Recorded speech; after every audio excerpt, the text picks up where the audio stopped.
from Buckridge Homestead. Welcome to my kitchen again. As usual, my favorite place, my therapy place. So today we're gonna make our own homemade culture. Now this is one that I have made already and have in the fridge and is good for 2 weeks.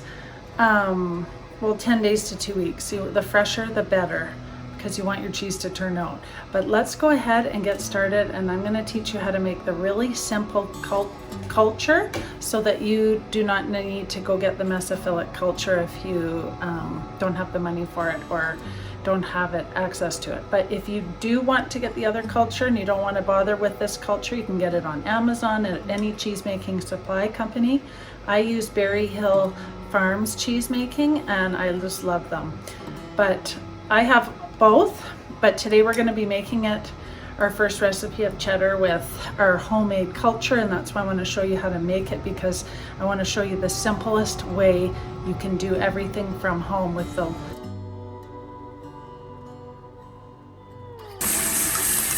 Okay, so the first thing I'm going to do is I've got this really nice big stock pot with a thick bottom on it, and I'm going to fill it with about 4 inches of water, 4 or 5 inches, and then I'm going to slowly heat up, put my milk in there and get it to a certain temperature.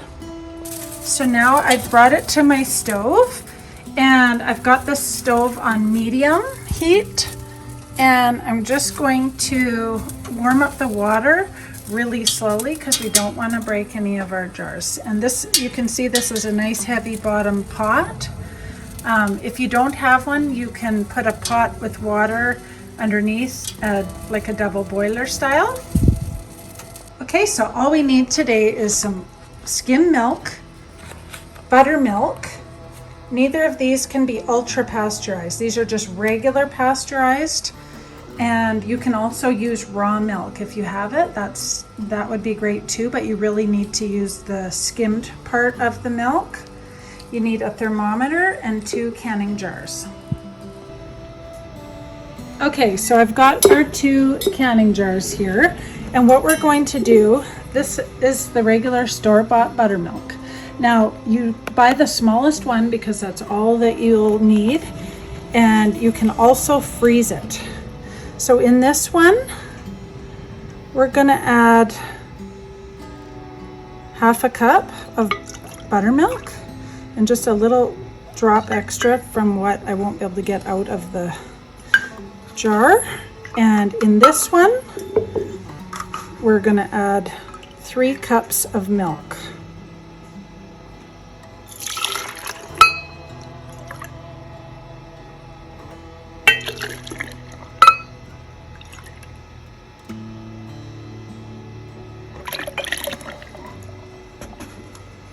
There we go. Okay, so now we're going to take this over to the stove. Okay, so I'm just going to do 1 jar at a time, because if I do too much, my other jar will float and tip over. So I need to remove some of the water because we've only got half a cup in here. Okay, so what we're going to do is monitor this really, really close with the thermometer and make sure that we can bring it up to 71 degrees or 161 degrees Fahrenheit and immediately remove it after 15 seconds. The other thing that I want to do is I want to give it a little stir every minute or so, because I don't want to have a hot spot or a cold spot. So let's see what it's at right now. It's probably pretty cold because it came from the refrigerator. So we're way far away because my thermometer is in Fahrenheit. And 161 is quite a ways away. I could also change it to Celsius, and then I want it to be 71. So I'm just holding it here, but I'm going to use the lid in a minute to take the temperature.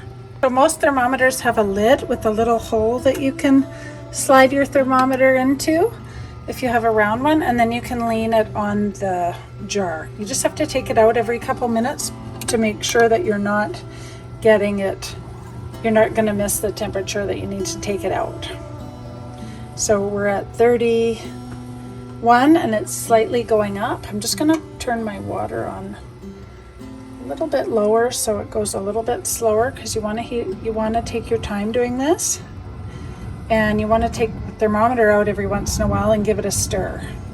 Now if I was making a huge batch of culture, I would put the other jar in here of buttermilk and do the whole container, but I'm just making one, enough for one batch of cheese.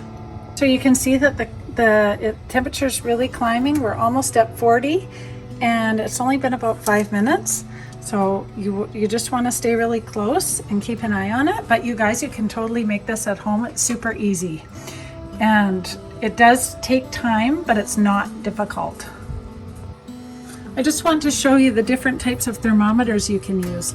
Now I've got the digital one in there, which is my new favorite because I can just look at it and keep a really close eye on it. And what I was meaning with the handle is you can also put the thing in like this and sit it on the side and it's resting.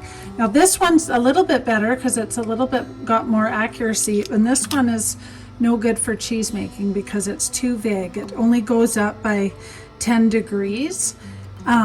This one is not very good. It's plastic, but it's still better than nothing. But the digital I find is the best, but you can try and get a good thermometer and make sure that it's accurate first. The other thing I wanted to mention is you have to make sure that your jars are sterile. So you need to wash them with soapy water, rinse them really well, and then sterilize the jars. Everything with cheese making, if there's any sort of bacteria on your thermometer or anywhere, it can cause your cheese not to work out. And you want it to work out because you're investing the time and money into this. Okay friends, so we're getting kind of close. I'm going to give that a little stir because you don't want to take the temperature from the edge of the jar. The hot jar might be warmer than the milk, but it's getting really close. Let's see where we're at here. 60 and climbing. I only want to get it to 71, and then I want to take it off of the heat, and I want to let it cool at room temperature, and then I'm going to do the same thing for the buttermilk.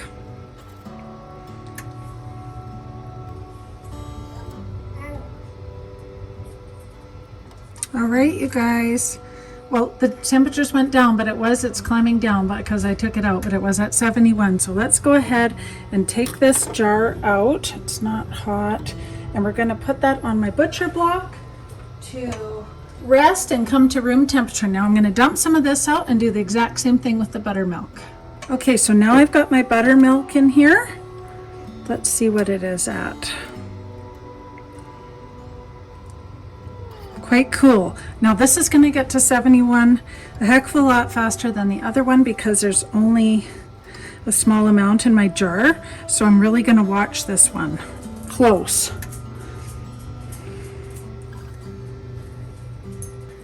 Now I don't even need a spoon with this one. I can just swirl it around in the jar. As long as it's not floating and dumping, then you've got the right amount of water in there. Let's see where we're at with the buttermilk. 30,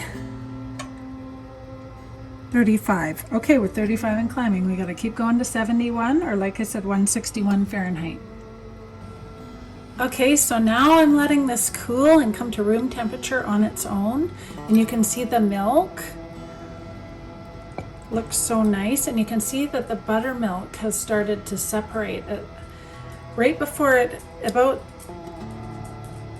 halfway through the process. So we're just going to let these cool, and then we're going to, once they come to room temperature, we're going to add the buttermilk into the milk. So now you know how to pasteurize milk, because that's what you've just done. Your first step is pasteurizing milk. Now that milk, you'll say, well, that's already pasteurized. but I was always taught that you repasteurize store-bought milk before you use it in your recipe. So that's what we're gonna do. And then we're gonna make our culture. Okay, here we go. They're room temperature now, so I'm gonna pour the cultured or pasteurized buttermilk into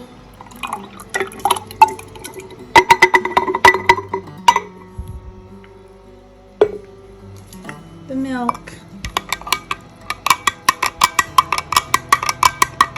I'm going to stir it around really good.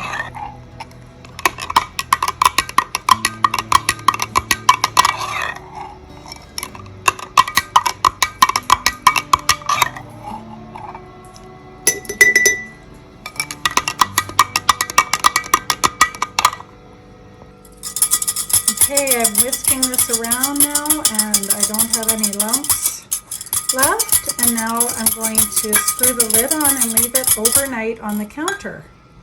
So you don't want to put it in the fridge. We're going to leave it on here overnight to create our culture, and tomorrow we're going to be able to make the feta.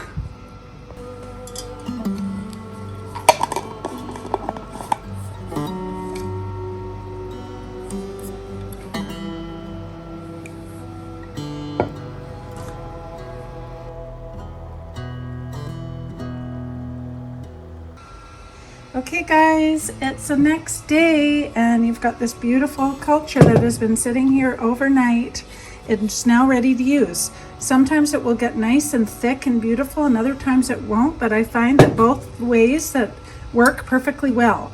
And I forgot to mention in the beginning that the milk I was using was for a specific recipe. That's why I use skim milk, but I prefer to use whole milk when I'm making the culture.